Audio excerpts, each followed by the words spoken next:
Hello students, तो आगे बढ़ते हैं हम लोग। तो क्या कर लिया था हम लोगों ने कि बेटा पैरेलल रिएक्शंस देख रहे थे। ए की कंसंट्रेशन टी टाइम पर आ गई थी। A t is equal to A naught e K one minus K one plus K two into T, where K one and K two are rate constant of disappearance of A and concentration of B and concentration of C. The ratio of these concentration at time t is equal to K1 upon K2, that is the rate constant of appearance of B and C. अब हम लोग निकालेंगे बेटा इस part में कि B और C की कंसेंट्रेशन आखिर में होगी क्या। भाई रेशियो क्या होगा वो तो निकाल लिया, दोनों की कंसेंट्रेशन का रेशियो टी टाइम पर अगर निकालना है वो तो निकाल लिया, लेकिन वो कंसेंट्रेशन होगी कितनी वो भी तो हमें पता लगाना है। बी और सी की कंसेंट्रेशन आखिर में होगी कितनी टी टाइम पर वो निकाल लेते हैं। तो मैं क्या लिख रहा हूं बेटा, मैं एक रेशियो वापस से लिख रहा हूं, concentration of B divide by concentration of A reacted. B की कंसेंट्रेशन डिवाइडेड बाय ए की कंसेंट्रेशन जो रिएक्ट कर गई है। बी की concentration divided by concentration of A time T. ये तो क्या, बी की कंसेंट्रेशन टी टाइम पर कितनी है, और डिनोमिनेटर में क्या लिखा है मैंने, ए की कंसेंट्रेशन जो रिएक्ट कर चुकी है। तो बी की कंसेंट्रेशन टी टाइम पर डाटा के अकॉर्डिंग कितनी है, 5 अपॉन कितनी कंसेंट्रेशन ए की रिएक्ट कर चुकी है। देख लो, टी टाइम पर बी की कंसेंट्रेशन है y और ए की कितनी है वो तो है ए नॉट माइनस एक्स, लेकिन कितनी रिएक्ट करी है, पहले ए नॉट थी अब है ए नॉट माइनस एक्स, मतलब कितनी रिएक्ट करी है x। तो बी की कंसेंट्रेशन है y और ए की जो रिएक्ट करी है वो है x, तो मैंने लिख दिया y अपॉन एक्स।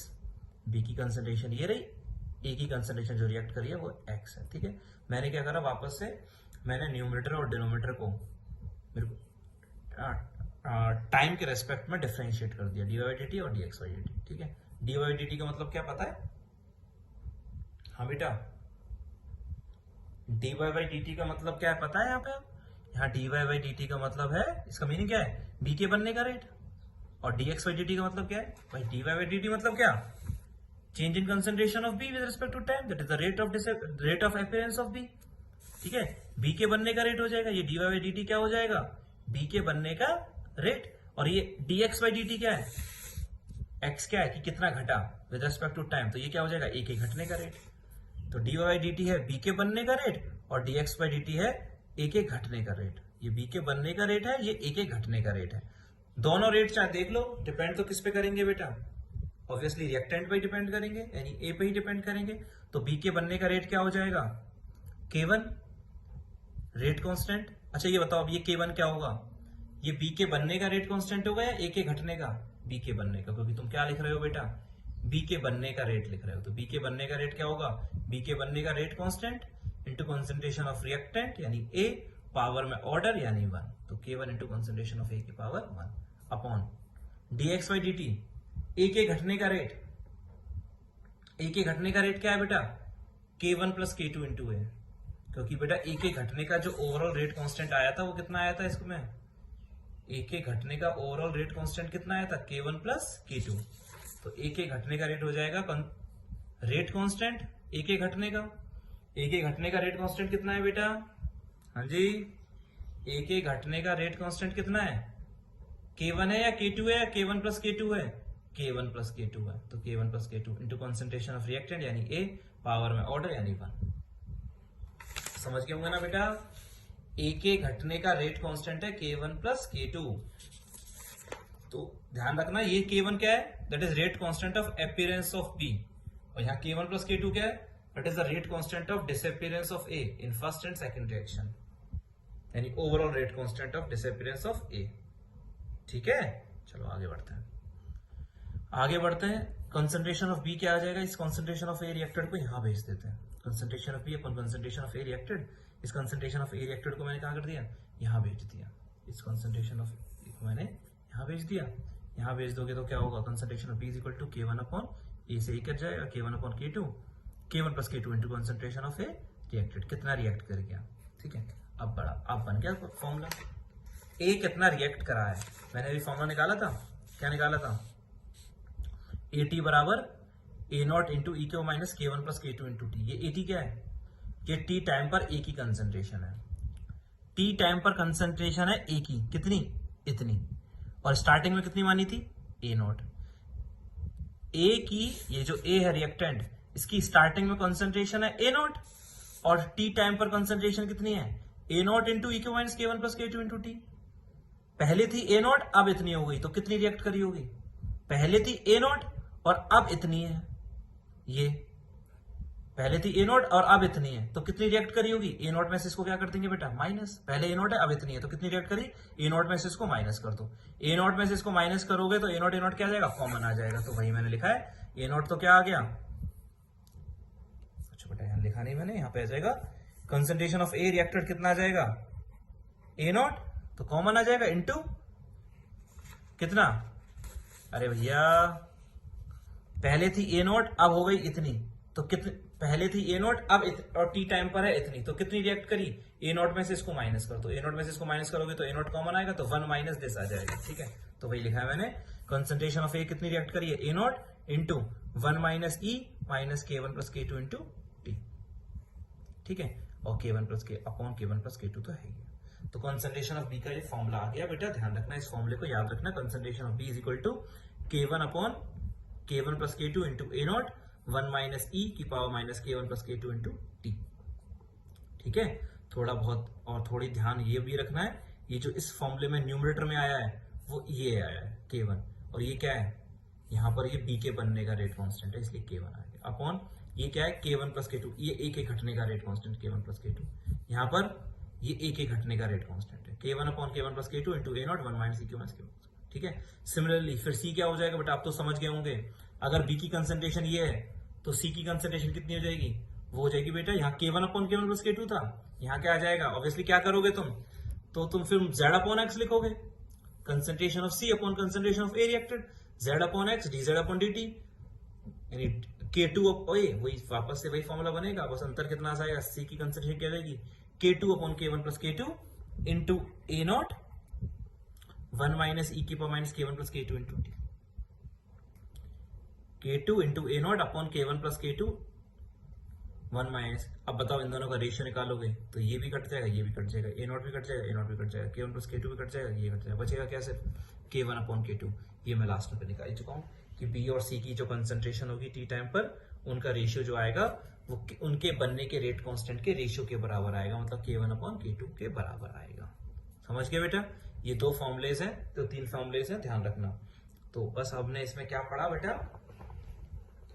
इस वाले पार्ट में हम लोगों ने क्या पढ़ा? हम लोगों ने क्या करा इस पैरेलल रिएक्शंस में? ये फॉर्मुलेज हो गए, ये सारे फॉर्मुलेज हो गए, पैरेलल रिएक्शंस हमने डिस्कस कर ली क्या होती हैं, कैसे निकालते हैं सब चीजें। अब आएंगी इनकी एप्लीकेशंस। एप्लीकेशंस मतलब in the form of questions. अब हम करेंगे नंबर ऑफ क्वेश्चंस। क्वेश्चंस कैसे करते हैं इसके, कैसे कैसे क्वेश्चंस, अलग अलग तरह के मैं बहुत अच्छे अच्छे सवाल भी कराऊंगा, तुम्हें पूरा कॉन्सेप्ट क्लियर हो जाएगा। ठीक है, तो पैरेलल रिएक्शंस का मतलब समझ गए तुम लोग? क्या होती है पैरेलल रिएक्शंस? पैरेलल रिएक्शंस वो रिएक्शंस होती हैं जो, पैरेलल रिएक्शंस वो रिएक्शंस होती हैं जो क्या, जिनमें एक रिएक्टेंट से अलग अलग तरह के प्रोडक्ट्स बन रहे हो, और वो भी अलग अलग रिएक्शन में। ठीक है बेटा, क्या क्या फॉर्मुलेज ड्राइव हुए बेटा इसमें? कॉन्सेंट्रेशन ऑफ रिएक्टेंट जो होगी AT बराबर ए नॉट इंटू ई की power minus K1 plus K2 into T. क्या क्या फॉर्मुले ड्राइव हुए? AT बराबर ए नॉट ई के minus K1 plus K2 into T. यहाँ पर K1 और K2 ए के घटने के रेट कांस्टेंट है। दूसरा फॉर्मूला क्या ड्राइव हुआ है? बी और सी की कंसेंट्रेशन का रेशियो उनके रेट बनने के रेट कांस्टेंट के रेशियो के बराबर होता है। यहाँ पर K1 और K2 है, बी और सी के बनने के रेट कांस्टेंट। तीसरी चीज क्या ड्राइव हुई है?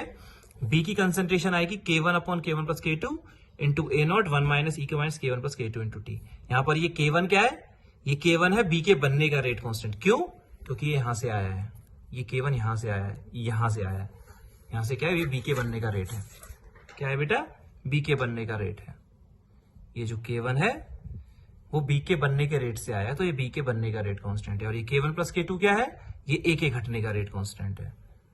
तो इसमें ये K1 क्या है? बी के बनने का रेट कांस्टेंट। ये K1 प्लस K2 क्या है? ए के घटने का रेट कांस्टेंट।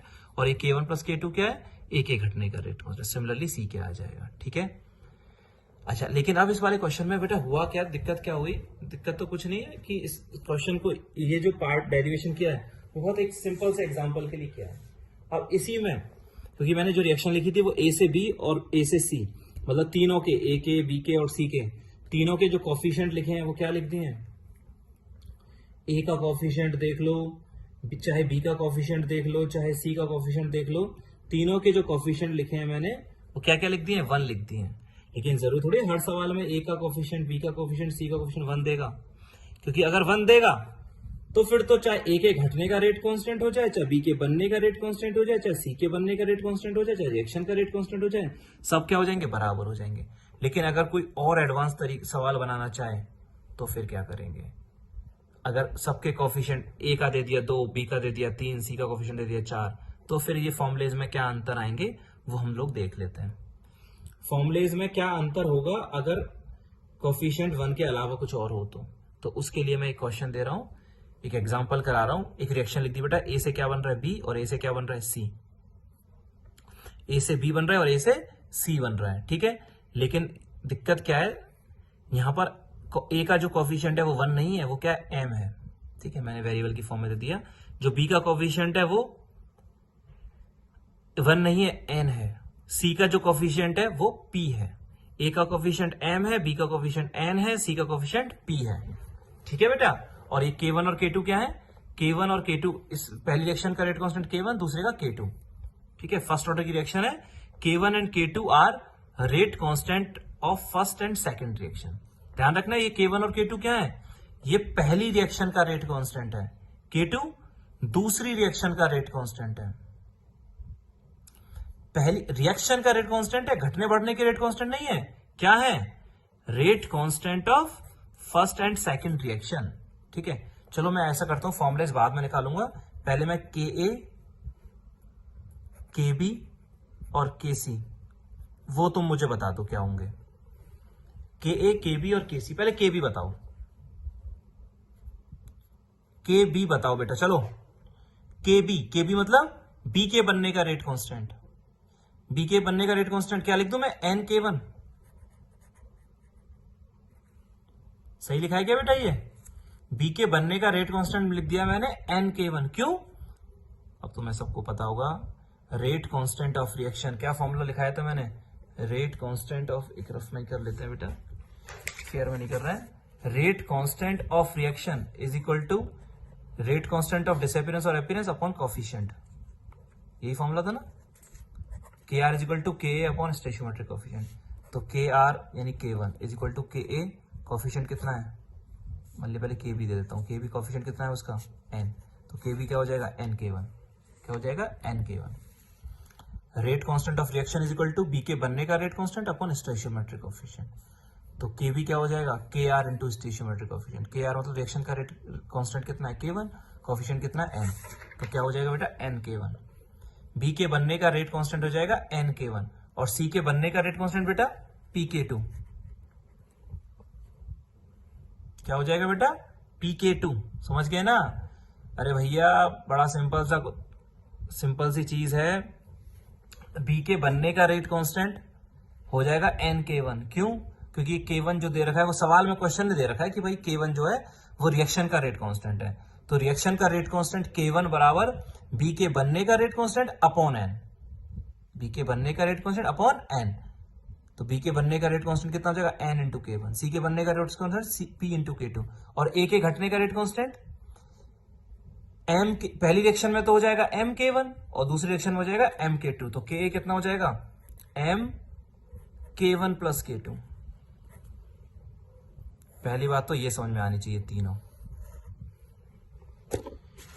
ए के घटने का रेट कांस्टेंट जो होगा वो होगा MK1 प्लस K2, बी के बनने का जो रेट कांस्टेंट होगा वो NK1, सी के बनने का रेट कांस्टेंट जो होगा वो PK2 होगा।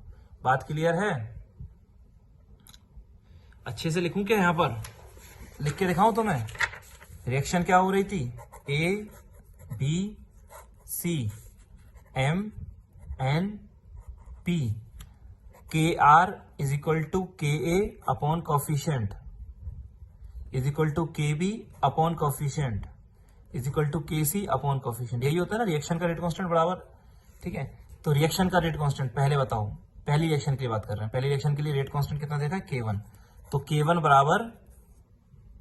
K1 बराबर बी के बनने का रेट कांस्टेंट यानी Kb अपॉन कोफिशिएंट कितना n, तो Kb कितना हो जाएगा बेटा, NK1।